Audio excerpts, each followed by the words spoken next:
Let's make everyone's favorite tasty and delicious cup pizza. Cup pizza বানানোর জন্য সবার প্রথমে এখানে নিয়েছি আমি দুটো পিৎজা বেস। এই পিৎজা বেসগুলোকে প্রথমে ছোটো ছোটো করে টুকরো করে নিতে হবে। আপনারা এখানে পিৎজা বেসের বদলে পাউরুটির টুকরো ব্যবহার করতে পারেন। এরপর এখানে কড়ার মধ্যে দিয়েছি 1 চামচ পরিমাণ রিফাইন্ড অয়েল। তেলকে ভালো করে নাড়াচাড়া করে এর মধ্যে দিয়ে দিচ্ছি সামান্য পরিমাণ কোচানো রসুন। রসুনকে হালকা নাড়াচাড়া করে এঁকে নিচ্ছি পেঁয়াজ, ক্যাপসিকাম, টমেটো আর দিয়ে সামান্য পরিমাণ নুন। এরপর সবজিটিকে ভালো করে ভেজে নিতে হবে। আপনারা আপনাদের পছন্দ মতো সবজি ব্যবহার করতে পারেন।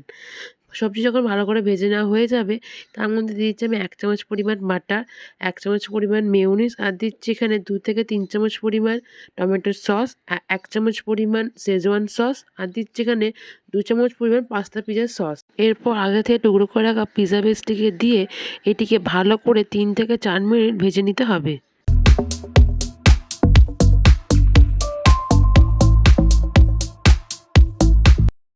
এখানে নিয়েছি আমি 4টে কাগজের কাপ।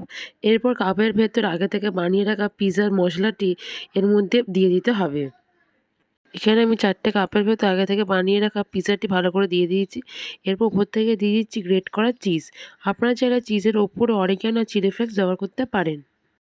এরপর আমি গ্যাসের মধ্যে হাই ফ্লেমে এটিকে মিনিমাম 5 থেকে 6 মিনিট রেখে দেবো যাতে আমাদের চিজটি গলে যায় এবং পিৎজাটি ভালোভাবে রেডি হয়ে যায়। 5 মিনিট হাই ফ্লেমে রাখার পর এখানে আমার পিৎজাটি রেডি হয়ে গেছে।